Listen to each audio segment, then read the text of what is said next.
Hello guys, हजुरहरू सन्चै हुनुहुन्छ होला। आज चाहिँ म हजुरहरूलाई म कहाँ बस्छु त्यो जग्गाको बारेमा भन्नेछु।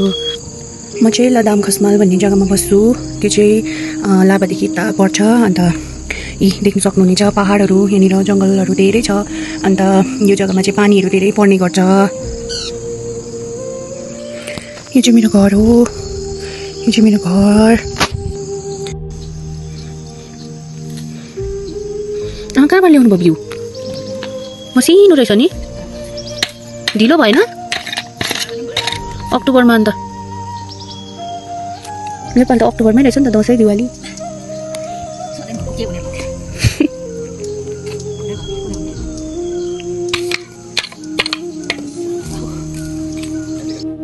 बाबा कहाँ जानु भएको?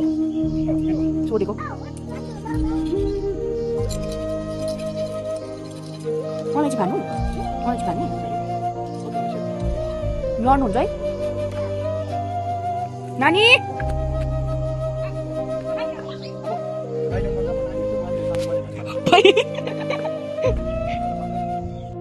हजुरहरूलाई चाहिँ आज म हाम्रो घरमा फलेको किवी देखाउँदैछु। हजुरहरूले किवीको बोट देख्नु भएको छ कि? यसको चाहिँ झ्याल हुँदो रहेछ।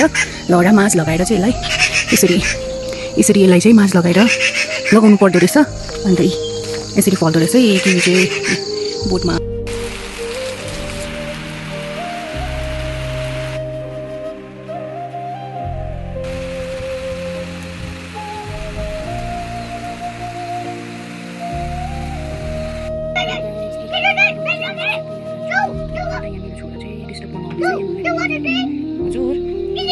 नानी लड्छ, यता आउनुहोस्।